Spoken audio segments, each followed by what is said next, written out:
Okay, I have what I consider a quorum. So I want to welcome Reut Menashe, who will speak to us about incident response and Tetra something, your company. Sorry, I didn't get the name right. Tetrisponse. Okay, Tetrisponse. So Reut, about half our students are in Israel and half are in Chutz La'aretz, the States and England. We have some in Belgium. And I know you know Hanukkah well, so we look forward to hearing whatever you have to share with us today. So you have the floor. Go ahead. Sure. So thank you. I'm very happy to be here. Just to get some background. So is it part of what, a class that you all gather to? Yeah, absolutely. It's a year-long class, learning the fundamentals of cybersecurity with the goal of entering the field. Towards the middle, the end of the course, the students will do an internship in various companies in Israel or abroad, and then they're looking forward to placement at the end of the year. This is our fourth year of the program. So we have tens of students who have been placed in Israel and abroad in the cybersecurity industry. Yeah, actually, I know some. Okay. And Hannah, she's working with me. Hannah, so it's a time to say thank you to you for being very motivated and aspiring cybersecurity person. So thank you. I don't know, actually, I pretty much not love to talk about myself that much, but I think it's an important event. So I will gladly share a little bit more information about my background. How did I started to be an InfoSec person, and how I managed to open my own firm that mainly expertise in incident response. But not only, but this is where I think the drama is, and why this is the most interesting topic around the information security, and in my opinion, of course. And we will get about incident response later. So I'm Reut, I'm based in Tel Aviv, Israel. And since I was really young, I think my parents understand that I love technology. And they just grow this the capability. They help me to stay in school and to learn specifically computers, and to be specifically, I was learning with in a school that you need to choose at the end what kind of topic you want to learn. So I choose computer science, and then I understand that the one of the out of three women, out of three girls in this class, and all the other people are boys, and I want to drop. And I want to drop, and my parents keep saying, no, don't drop, you will stay, and it will be great. But in the end, they were right, it was great. And I continued to IDF, and I joined the information security department in the IDF. I was an officer. I gave like extra to the 2 years of the mandatory service. I served for another 3 years, and I learned a lot during the time of the army. But not only, because I think most of the skills that I gained was during when I was a teenager, on the computer. It was like the start of the internet, kind of say, back in Israel, back those days, when you have a really slow internet connection, and I was keeping busy the line in my house, in my parents' house. So my grandma wants to call, and Reut is on the internet, she can't call now. This was the time. I don't know if some of you know this, but yeah, or not, because I see very young faces here. So the internet we used to use the phone call line. We didn't have smartphone. Yeah, remember this. So I think I learned most of the stuff over the internet. and YouTube wasn't then, but there were some guidelines and some forums and some IRC channels that you were meeting some people and you learn, okay, how can I install software on a computer and eject the CD-ROM drive with the Trojan with the software. So this was back then when I was really young. And I just love it, and I keep it. And after I finish my IDF service, the army, I joined an information security consultancy named GRSEE in Israel. Yeah, Don Floppy C56 KBIC Ali Lieberman is chatting with us. So I joined the company named GRC. Actually, I was the first employee of this company. And it was a challenge and a great opportunity because I was very close to the founders who were information security experts, Ben Aderet and Iftach Shapira. And I learned from them a lot. So I learned from them how to be a consultant, how is it to work with customers, because the consultant industry in information security is one of the important ones. It's not just writing software and hacking and protecting. It's like, it's being a consultant. You need to work with a lot of kind of companies and energy companies, high tech, low tech, insurance, banks, whatever. There are plenty of industries, and each industry has her own, let's say, IT department and their approach, how to manage their technology. And by doing this, I was learning a lot about the ecosystem, how things are working, how actually our business are thinking, because when you are a consultant, so you give a lot of recommendation. You need to use a complicated password. You need to change the password each, I don't know, 3 months. Let's say if it's true or not, we don't know, but this is like what the best practice is saying. You need to make sure that your ports, that you don't, unnecessary ports are not open, and you need to close them. And you need to make sure that only the services that you should use inside your internal network are going to be configured in the firewall, because if not, it's going to be too wide open. So a lot of things that you as a consultant might say to a company, but the big question is if you know how really to do it. If you sit with a professional from the IT of the company that you consult to, I don't know, it's something else to do the stuff than to say it to them.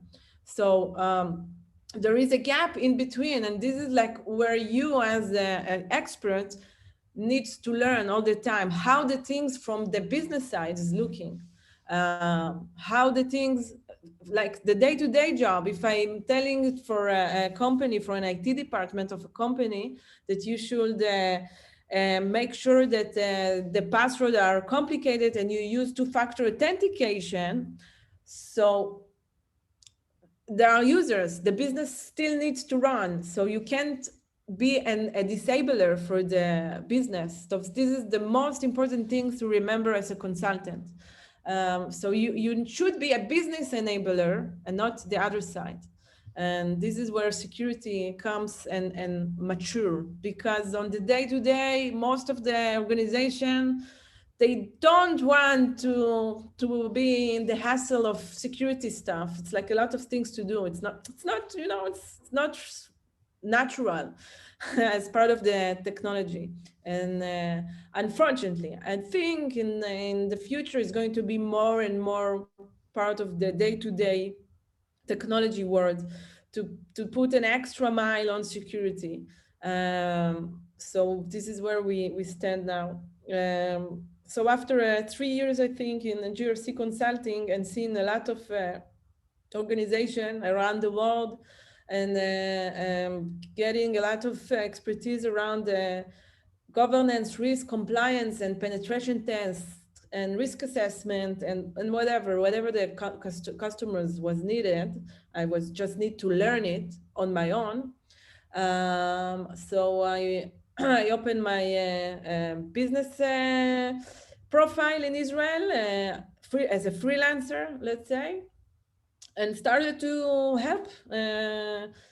Just the same stuff that I did on GRC, but not in the hat of GRC on my own. And I came to know another new company named White Hat. And White Hat was very, during that time, back time, was also very in the start, in the beginning of the years.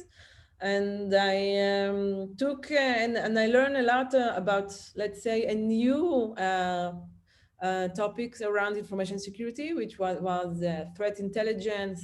Was back then was really new, especially in Israel. Cyber threat intelligence, threat hunting, incident response, red team. We did a lot of red team back then. So on each topic, I was putting a lot of efforts on the keyboard itself. It's a lot of keyboard time to sit and learn and to try and to always to keep my curiosity, getting the information it needs, my curiosity. So this is one of, I think, the first skill of an hacker, to have a curiosity and to be also OJT and autodidact. So you need to have the ability to teach yourself some of the stuff. And it's not a problem these days. Everything is online. Everything is out there. There are communities that help people to get information, to get around some topics. So, and on that case, the only problem that can be is you. And I mean that you need to decide that you want to sit and learn and put some effort in it. And I get it. It depends a lot on your life and what's going on with it. But I'm pretty sure this is the right approach, and everyone, I see it happen, that everyone can do it. During the years, I saw a lot of people who just want to start and don't have a lot of experience and don't know a lot of technology skill. They don't have technology skill, so they did it. They teach themselves. They took courses online. They speak with people, and they did it. And now they are having a real job, a real information security job, and a very interesting one as well. And I think this is the goal for most of you. If not already, I don't know. Probably some of you are already part of the business. I will be happy to hear if you want to tell me more about your background here in the chat. So during that, back when I was working on White Hat, I started also to co-found another 2 communities which are volunteer-based only, which are not like for profit. I'm doing it with my friends here and in Israel, which is the first community is Besides TLV, which Besides TLV is the biggest hackers conference in Israel. And I love it very much because it's one of the interesting and fun events that happen in our industry. It means besides security, besides TLV, it's the name that was given by a person named Jack Daniel, like the whiskey, but just the person, Jack Daniel. Back then, 11 years ago in San Francisco, when all the cool guys, let's say, all the people who are really into hackers, who are really into the tech, were going to RSA conference, which is, I think, the biggest security conference in the world in San Francisco, happening once a year. And when you go, I don't know if you have ever been to one of these conferences, but it's something, it's like very big, it's very American, it's very a lot of noise, and it's a lot of, they try to sell to you everything, and it's very commercial. So hackers prefer to be, I think, in more in places they can share the real knowledge. They can network with the people who are having the same skills and capabilities and knowledge. So Jack Daniel invented Security B-Side San Francisco. So during the big conference, the commercial conference, B-Side is happening at the same time. So you can choose, you can go to both of the conference, and it's great. So, and since 11 years ago, it started to be a thing in all over the world. I think today there are 160 chapters of B-Sides around the world, and we are the Tel Avivian chapter. We started, I think, 6 years ago. We are having the Security Fest each Cyber Week, the Israeli Cyber Week. It's usually around June, July. By the way, the call for papers for the B-Sides Tel Aviv is just open last week, and we're going to have the next conference on, we just changed the date again. It's going to be July 22 this year. In person or not, we don't know. I think that we might be a little bit in person with the local. Hannah, Mazal Tov. Okay, 21 to July is Hannah's birthday. We're going to celebrate for you in B-Side in person, I hope. And if not, we're going to be on live. So you all, anyway, it's going to be live. So either if you're not in Israel, you can watch it online. And I'm the executive producer of this event. So this is B-Sides Tel Aviv. We have a domain, we have a website, we have everything. You can check it out. The other community that I'm running is Leading Cyber Ladies, which is also a community that I started with Karen Elazari, which probably you know. If you don't, you should look and see one of Karen's presentation online. She's really great speaker and presenter of cybersecurity, Karen Elazari.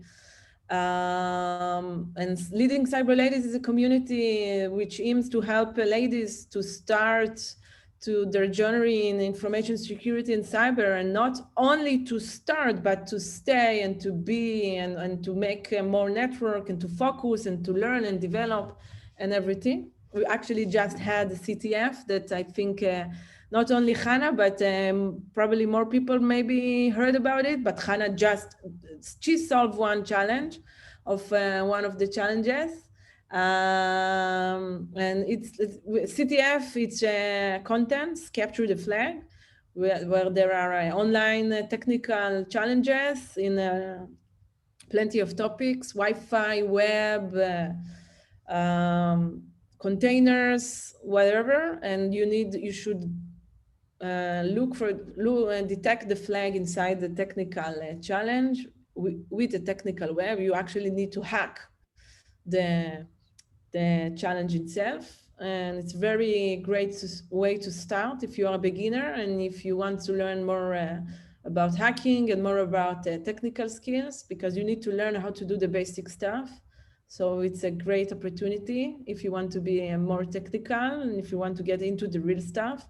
Catch the Flag is a great option. And this is Leading Cyber Ladies. I welcome the ladies to join our Facebook groups. It's, I think we will provide all the information needed, but everything is online. Leading Cyber Ladies, you will find everything. We have a website. And I encourage the men to join our events. The events are for everyone, doesn't matter, woman or man. That's it about the communities. But let's talk about more about incident response. If you have any questions, please shoot them. It's okay. I will feel, I think, more interactive. Then, it's not to be a presenter on Zoom. It's not something very, let's say, human thing. Okay, so instant response. So I don't know if you heard about these terms or not, but it's something that it's been taken from from the classical world, from the physical world actually. There are a person who are first responders, incident responders, for example, fire alarms of policemen, um, medical care persons, who all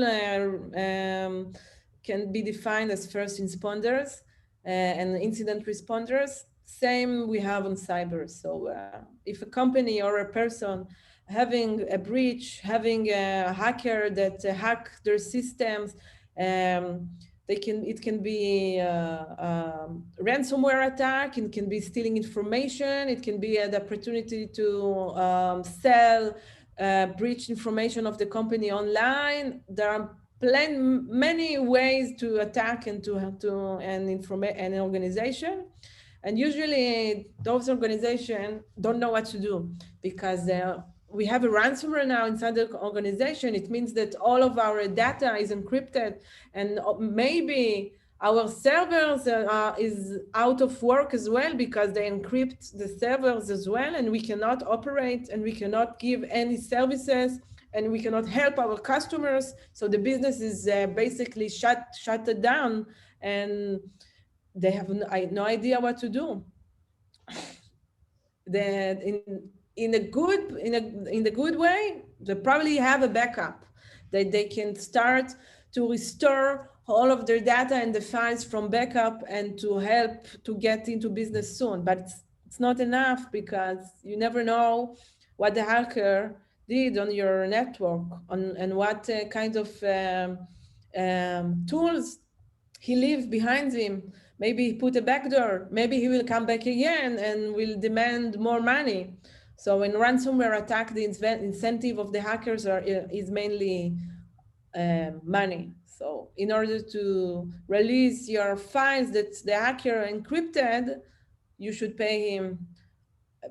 Depends how important are you, but the organization, but you need to pay him a lot. I've been in an incident that the hackers were demanding $10 million in Bitcoin, of course.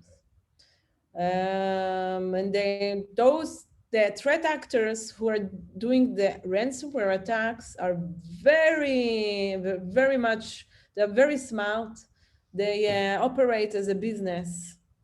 They have a business model. They operate as a company. They have employees. They have roles for everything. They have people who write the software for the demand part, and the people who write the encryption, and people who are responsible for injecting the payloads of the ransomware inside the organization, and et cetera, et cetera, et cetera. So they're very smart, sophisticated, and that's why they're doing like tons of money. I think in 2016, it was calculated that they gain more than billions of dollars. The whole of the hackers together, the money that they pay with about for ransomware with Bitcoin. So it's really interesting. When I coming to those kind of organization, they're usually in stress, and they have no idea what they want to do and what they need to do. So my role with the technical forensics people that comes with my team is to help them to start. We need to divide the work for task forces, and we need to start to work on each task force on the relevant. So for example, we first want to know how the ransomware penetrate the organization. So there is a root cause for each campaign. So basically ransomware can come from email, and there can come from a website and you download the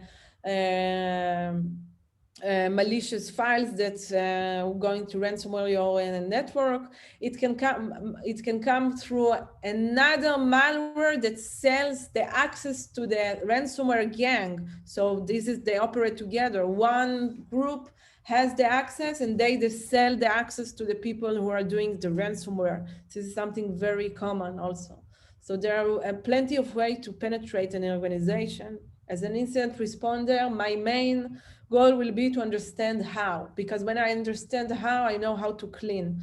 So this is one of the task force that we divide into. We also divide into the task force who needs to come back from a backup, who needs to check that the backups themselves are not infected, because they're infecting the backup sometimes. They wait enough time until the malware is going to replicate itself to the backup. So when you will restore yourself from backup, you will store the malware, and the hacker will get back the access on the infrastructure.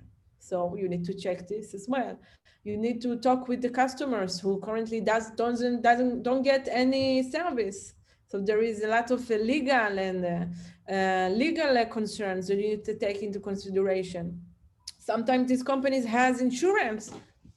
You need to work with the insurance. They have their investigators. They have their own request how to work. Insurance, cyber insurance, it's something that is pretty common in the last years. You need to work with the employees themselves of the company. You need to help them on variety of questions they have. You need to, I think you get the picture. This is a lot of task around different topics, technical and not technical, forensics, malware investigation, intelligence. You want to get intelligence about the actors themselves. Sometimes you also have like conversation with the attackers, because you can start a negotiation process with them. Sometimes the company will pay, because sometimes they don't have backup. When a company doesn't have a backup to restore from, this is like a game over kind of. And although I would don't prefer the option to pay the ransomwares, the hackers, but on some cases the company doesn't have any other option. No backup, everything is encrypted, and what you gain, the only way to restore self is to get the private keys of the encrypted data from the hackers who have it. To break the encryption, it's something that is not normally, it's not standard things to do. Maybe the NSA can do it. Maybe other law enforcement can break an encryption, but a company, a private company, can't really break an encryption. And so most of the cases we can go this direction. I see that we have some of questions. Do the employees knows it's black hat? What do you mean? You mentioned that they have companies. The companies are split up. They have like different departments. So I was just wondering if maybe they think they're doing ethical stuff, but like the bosses and that. I get it. So you're Or asking, they all know it's black. you're asking if the people who are doing it know that they're doing it for the bad guys. I think, yeah, most of the time, yes, because they're doing it for money. So they're not like manipulate to do the work. So this is not the style. I'm not sure. I never saw it. This is the style, but I don't think this is a style. If you are a criminal, so you're a criminal. You know that you're a criminal, if that's what you mean. I mean, if I'm going to be working for an organization, for a company that might even be reputable, will it be obvious if they're asking me to do, I might think I'm doing white hat stuff, but really they're going to take what I've done and sell it on the black market. That's what I'm asking. What kind of stuff they're going to like sell? You mentioned, like you can gain access to the infrastructure, and then that part is packaged and sold on to another. Like Emotet. If you ever heard about this malware, which is a very big gang, they have a lot of infrastructure around the world. It's very successful malware, Emotet, and they sell their access, yes, online, darknet. So you can see, for example, it's a private chat, but if you are a criminal, you know where to look for this stuff. This is the thing. What I see another question here. What issues can you mitigate or squash? Is it often too late or already stole the credit card info? Yeah, so if they stole the credit card info, it's a problem, but you should you can receipt. There are some playbooks how to operate a credit card that was stolen. So this is not the problem. The problem is when the backup is not, they don't have a backup. So it's going to be too late. So in that case, they're going to pay for the hackers. Lots of mitigation happens after a breach. Most small, mid-sized companies don't really have anything in place. Yes. Okay. Ransomware is something that was really common, especially in Corona. Although I think in the last 2-3 months there is some decline in the intensity. Maybe they go to learn some new methodologies how to break, but it can be stopped. You can stop ransomware, not in 100%. It's never work like this there because security is not 100% ever. And there are some, you need to have like a very good control and always keep updated with the latest threats in order to keep your organization secure. So students are asking, what would a career path look like if a student was interested in going into incident response? Yeah, so incident response is a very wide topic because you can do an incident response for a company that's based on Windows and Windows systems and servers and domain and Active Directory and all of this stuff. So you need to understand how this tech is working, and you need to understand what kind of attack are compromising Windows system and how they're going to exploit a Windows network. So there are known attacks around Windows, but also Windows is not the only thing that being attacked. Of course, there is the world of web servers and cloud, Amazon, Google. Each you need to learn the skill set for the relevant tech stack.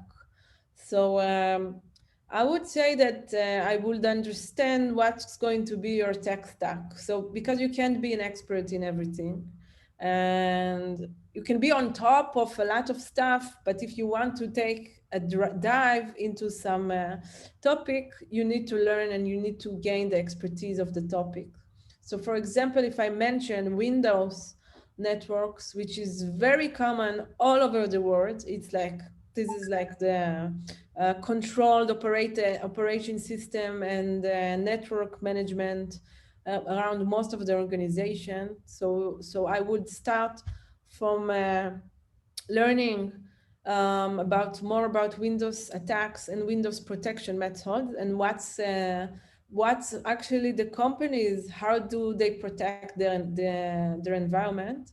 I would say that the first way to start, the first job, the first role to start as an incident response will be a SOC analyst, a security operations center analyst in some SOC.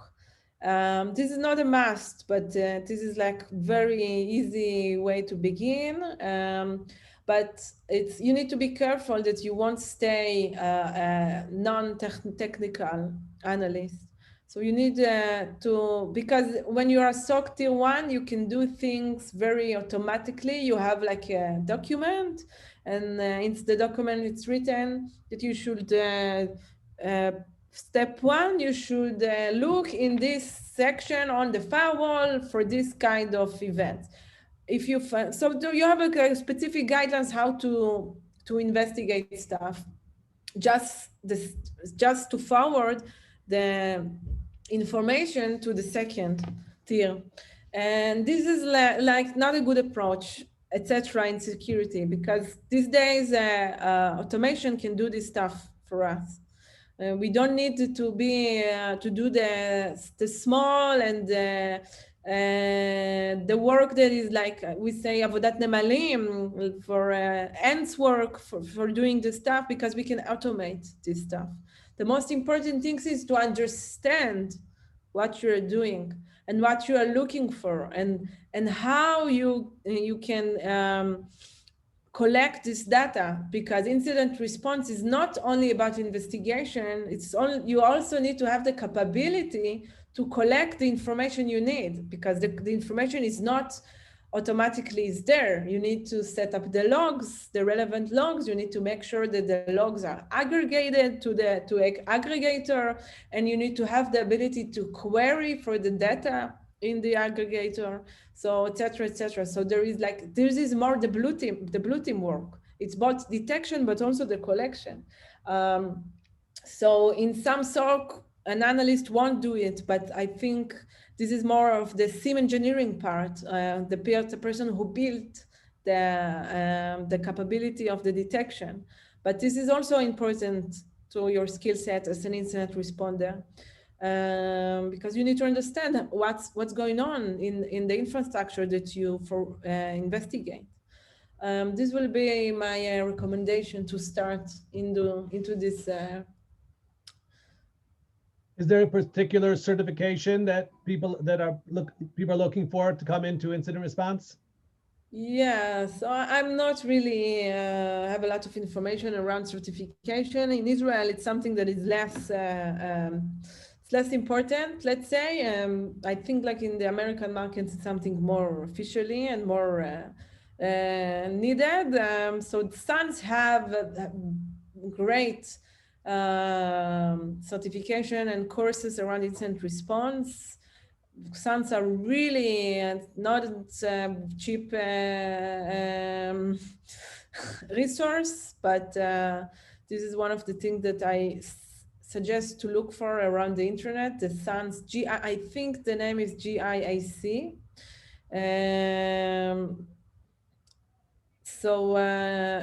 Not only SANS, also there are some more resources on Pluralsight, which is a very known learning system for technology, not as a general, not only information security.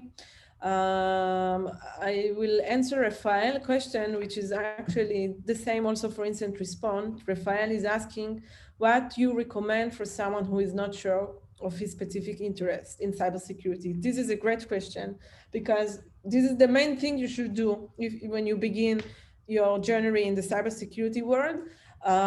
You should learn about what kind of topics there are in cybersecurity. This is going to be your first mileage. And if you don't know what kind of topics and in information security, so this is the research you should do.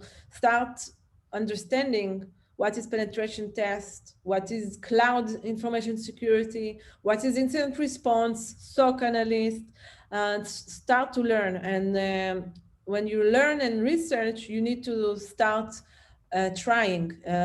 For example, in incident response, so you can download some challenges online that give you the opportunity to do some queries stuff on a log aggregator, for example, Splunk. So you search for a specific attack that they have in their log aggregator. So you taking more hands-on on the topic. This is the first thing that I will do. So if you start to be an hands-on in incident response or penetration testing, for example, if it's something that you think that you want to do, so this will help you to understand if it's good to you or not, and if you what is the skill set that is still you are missing. So you need to have a list of skill set that you want to learn, and it is easy. You learn in each skill set that is relevant, like slowly, but you gather the information. If the skill set is learning web penetration testing, so I would choose this topic and start diving Google around it and asking friends and asking around communities. And again, the information is there. And download the CTF, download Kali Linux, starting on your own to doing some legal only stuff. Yes, it's important because you want to be an ethical hacker, so you don't want to be you don't want to break the law. So don't try it on real companies. But there are also, it's not a problem because everything is have tests online. You can download CTF machines, everything. You don't need to hack real companies. So this is not a problem. But yes, this will be my recommendation. Start the hands-on. Reut, thank you very, very much. The students are starting today. They're hacking in our syllabus. So I very much thank you for whetting their appetite as someone who's there and dealing with it and giving them good advice to dive in and get their hands dirty and really get hands-on experience to learn what they don't know in order to learn new skill sets and find out where they can really succeed in the field. So thank you very much, Reut. I know that Hanake has said a lot of nice things about you in the past, so I'm glad that I got to meet you today, and we look forward to continuing to be together. Same. Good luck. I love it that you start the hacking section. This is the most interesting, I think. So enjoy it and yeah, dive in and get your hands dirty, as Jonathan said. No problem. Thank you. Enjoy, and you're welcome to join ladies to the Leading Cyber Ladies community. Hannah has all the information. Go to Hannah. Very good. Hannah Thank you. Thank you so much. Sure. Thank you. Okay, enjoy. Bye-bye. Bye-bye.